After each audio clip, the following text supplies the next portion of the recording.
Is this going to be the next Intel? Is everybody just now going to go rush into Dell? This is the next big stock in the stock market right now. I like Dell. I even have some Dell. Let's take a look at the numbers. The high, the low, where was it? Where is it? Look at it. Down, up. What's going on? I said, how did you do that? He said, well, I did it and I just never stopped. It just kept going. So go out and buy a Dell. They're great. The Dell stock is going full parabolic as AI demand and Trump hype has pushed even more attention towards AI infrastructure and American tech companies. But when a stock starts ripping this fast at all-time highs, investors start getting nervous because now expectations become very dangerous. If AI spending slows, even slightly, these momentum stocks can reverse pretty fast. Let's see what people have to say about it. There are AI and tech stocks trading at what I'd call bargain bin prices. Most all of us look at something called the PEG ratio.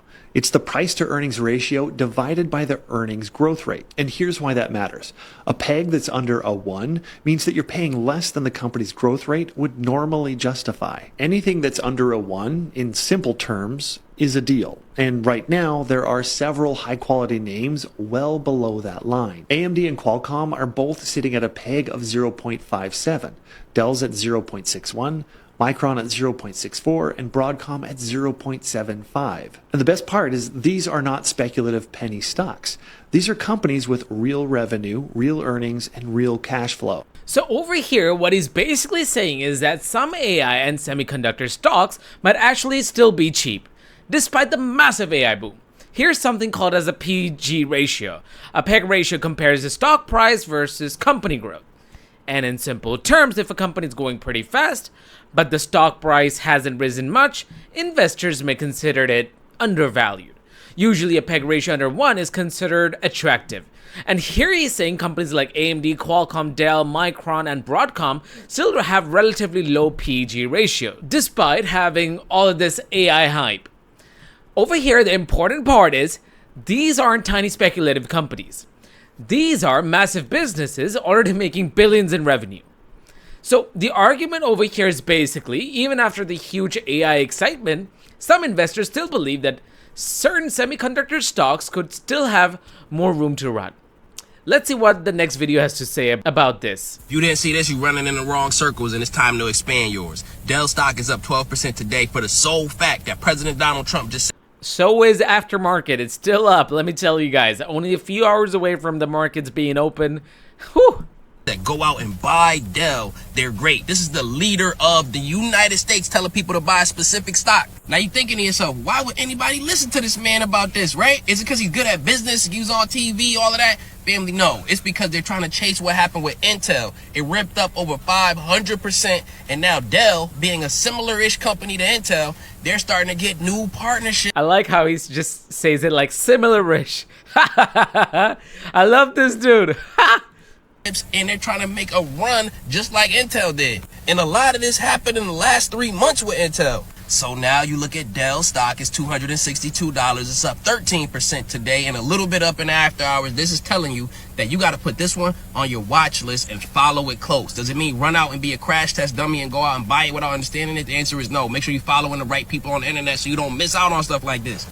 I mean, the stock market doesn't work like that. I mean, what he's basically saying is that Dell stock suddenly exploded higher after Trump publicly praised the company. And because Intel stock previously had a massive rally, some investors are now hoping that Dell could become the next Intel trade. So this is something that happens a lot in the markets. When one stock is hot in the industry, explodes, so investors start rushing into like similar companies, looking for the next big winner. And in this case, in AI infrastructure, servers, semiconductors, and data centers, they're pretty extremely hot right now. So when Trump mentions Dell, traders immediately get excited and start buying aggressively. But here's the important part he mentions at the end. Just because a stock is suddenly exploding higher does not mean you should blindly buy it.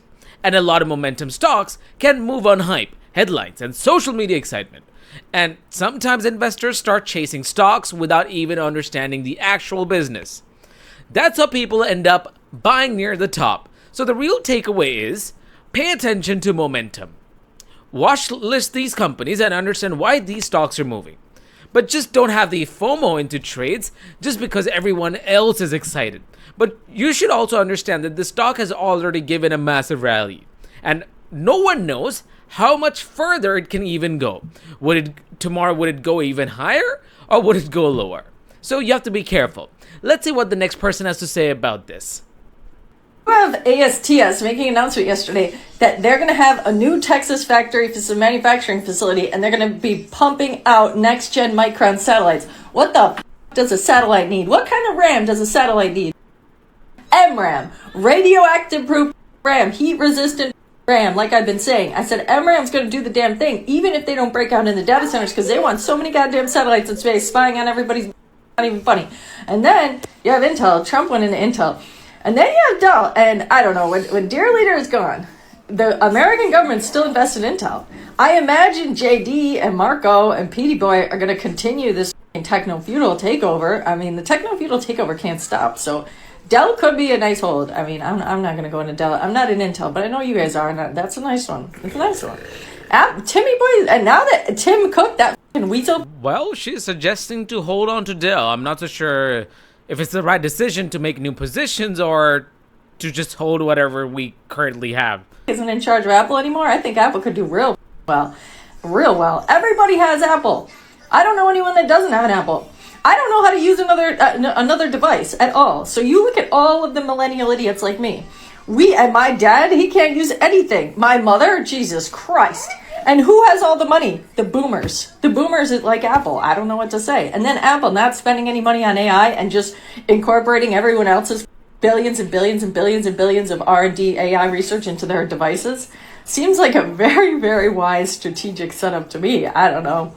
So basically what she's saying over here is that the AI and semiconductor boom is getting much bigger than just chatbots and GPUs now.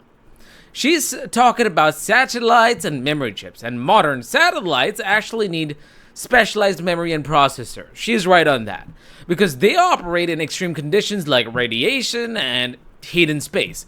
And that's why companies are developing advanced memory for aerospace and defense systems. She also believes that the US government is becoming heavily involved in supporting American technology and semiconductor companies. That's why she mentions Intel, Dell over here, and AI infrastructure in general, and manufacturing in America.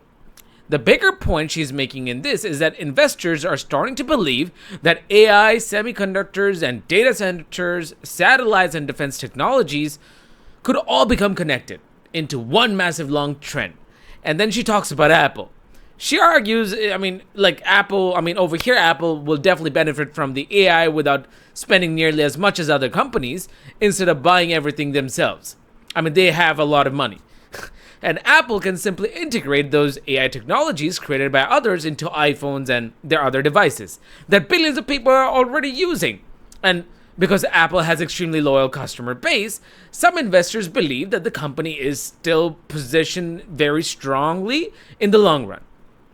But overall, this entire conversation shows how much excitement and speculation is now entering AI and tech stocks. And when investors start believing everything is connected to AI, that's usually when the markets start getting a bit emotional and risky.